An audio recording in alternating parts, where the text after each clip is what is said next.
श्री कृष्ण गोविंद हरि मुरारी, हे नाथ नारायण वासुदेव। श्री कृष्ण गोविंद हरि मुरारी, हे नाथ नारायण वासुदेव। श्री कृष्ण गोविंद हरि मुरारी, हे नाथ नारायण वासुदेव। सच्चिदानंद रूपाय विश्वोत्पत्त्यादि हेतुवे, तापत्रय विनाशाय श्री कृष्णाय वयं नमः। श्री कृष्णाय वयं नमः। सच्चित आनंद स्वरूप परमात्मा जो सृष्टि के उत्पत्ति पालक और संहार करता है तथा जीवों के आध्यात्मिक आदि दैविक आदि भौतिक तापों को नष्ट करने वाले हैं, अर्थात जीवों के मानसिक शारीरिक और भौतिक दुखों को दूर करने वाले हैं, उन श्री कृष्ण भगवान को हम नमस्कार करते हैं। श्रीमद् भागवत चतुर्थ स्कंद अथ 39 श्लोक 30 से। श्री कृष्ण गोविंद हरि मुरारी, हे नाथ नारायण वासुदेव। चतुर्थ स्कंद श्लोक 60 से। नारद उवाच, ये नैवारभते कर्म तेनैवामुत्र तत्पमान्, भुङ्क्ते ह्यव्यवधानेन लिंगेन मनसा स्वयं। श्री नारद जी ने कहा, राजन, स्थूल शरीर तो लिंग शरीर के अधीन है, अतः कर्मों का उत्तरदायित्व उसी पर है। जिस मन प्रधान लिंग शरीर की सहायता से मनुष्य कर्म करता है, वह तो मरने के बाद भी उसके साथ ही रहता है, अतः वह परलोक में अपरोक्ष रूप से स्वयं उसी के साथ, उसी के द्वारा उनका फल भोगता है। स्वप्नावस्था में मनुष्य इस जीवित शरीर का अभिमान तो छोड़ देता है, किंतु इसी के समान अथवा इससे भिन्न प्रकार के पशु पक्षी आदि शरीरों से वह मन में संस्कार रूप से स्थित कर्मों का फल भोगता रहता है।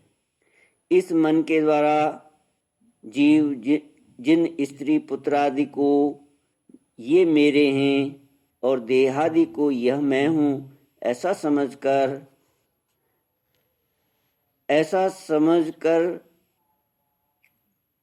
मानता है, उनके लिए किए हुए पाप पुण्य आदि रूप कर्मों को भी यह अपने ऊपर ले लेता है और उनके कारण इसे व्यर्थी फिर जन्म लेना पड़ता है। जिस प्रकार ज्ञानेंद्रियां और कर्मेंद्रियां दोनों की चेष्टाओं से उनके प्रेरक चित्त का अनुमान किया जाता है, उसी प्रकार चित्त की भिन्न भिन्न प्रकार की वृत्तियों से पूर्व जन्म के कर्मों का भी अनुमान होता है। अतः कर्म अदृष्ट रूप से फल देने के लिए कालांतर में मौजूद रहते हैं। कर्म अदृष्ट रूप से न जो दिखाई नहीं देते, लेकिन गुप्त रूप से फल देने के लिए कालांतर में, मतलब इस जन्म में भी मौजूद रहते हैं।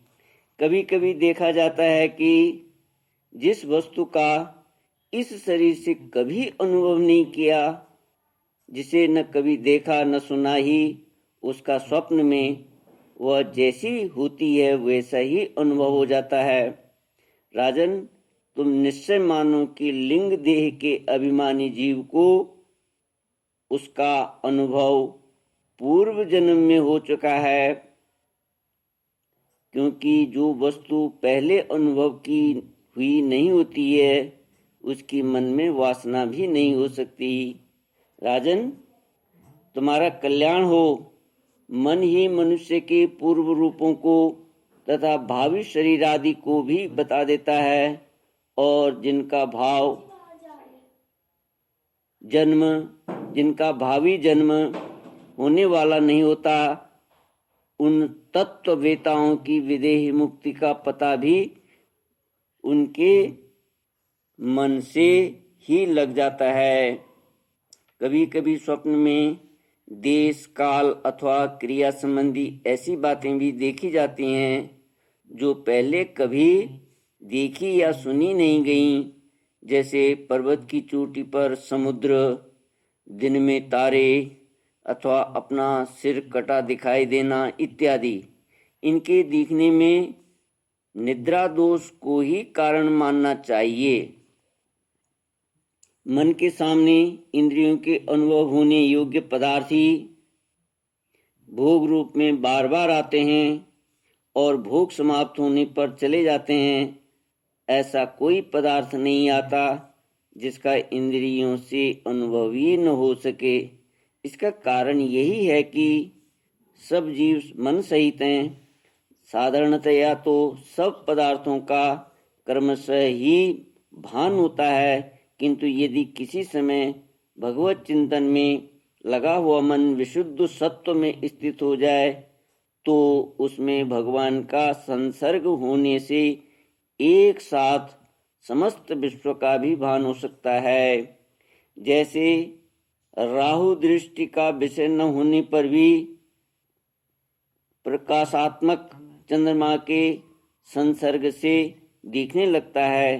राजन, जब तक गुणों का परिणाम एवं बुद्धि, मन, इंद्रिय और शब्दादि विषयों का संघात यह अनादि लिंग देह बना हुआ है, तब तक जीव के अंदर स्थूल देह के प्रति मैं मेरा इस भाव का अभाव नहीं हो सकता। सुषुप्ति, मूर्छा, अत्यंत दुख अथवा मृत्यु और तीव्र ज्वर आदि के समय भी इंद्रियों की व्याकुलता के कारण मैं और मेरेपन की स्पष्ट प्रतीति नहीं होती, किंतु उस समय भी उनका अभिमान तो बना ही रहता है। जिस प्रकार अमावस्या की रात्रि में चंद्रमा रहते हुए भी दिखाई नहीं देता, उसी प्रकार युवा अवस्था में स्पष्ट प्रतीत होने वाला यह एकादश इंद्रिय विशिष्ट लिंग शरीर गर्भावस्था और बाल्य काल में रहते हुए भी इंद्रियों का पूर्ण विकास न होने के कारण प्रतीत नहीं होता। जिस प्रकार स्वप्न में किसी वस्तु का अस्तित्व न होने पर भी जागे बिना स्वप्न जनित अनर्थ की निवृत्ति नहीं होती, उसी प्रकार सांसारिक वस्तुएं यद्यपि असत है तो भी अविद्यावश जीव उसका चिंतन करता रहता है, इसलिए उसका जन्म मरण रूप संसार से छुटकारा नहीं हो पाता। इस प्रकार पंच तन मात्राओं से बना हुआ तथा 16 तत्वों के रूप में विकसित यह त्रिगुणमय संघात ही लिंग शरीर है। यही चेतना शक्ति से युक्त होकर जीव कहा जाता है। चेतना शक्ति से युक्त होकर जीव कहा जाता है। इसी के द्वारा पुरुष भिन्न भिन्न देहों को ग्रहण करता और त्यागता है तथा इसी से उसे हर्ष, शोक, भय, दुख और सुख आदि का अनुभव होता है। जिस प्रकार जोंक जब तक दूसरे तृण को नहीं पकड़ लेती तब तक पहले को नहीं छोड़ती, उसी प्रकार जीव मरण काल उपस्थित होने पर भी जब तक देहारंभक कर्मों की समाप्ति होने पर दूसरा शरीर प्राप्त नहीं कर लेता, तब तक पहले शरीर के अभिमान को नहीं छोड़ता। राजन, यह मनः प्रधान लिंग शरीर ही जीव के जन्मादि का कारण है। लिंग शरीर मतलब सूक्ष्म शरीर ही जीव के जन्मादि का कारण है। जीव जब इंद्रिय जनित भोगों का चिंतन करते हुए बार बार उन्हीं के लिए कर्म करता है, तब उन कर्मों के होते रहने से अविद्यावश वह देह आदि के कर्मों में बंध जाता है। अतएव उस कर्म बंधन से छुटकारा पाने के लिए संपूर्ण विश्व को भगवत रूप देखते हुए सब प्रकार श्री हरि का ही भजन करो। उन्हीं से इस विश्व की उत्पत्ति और स्थिति होती है तथा उन्हीं में लय होता है।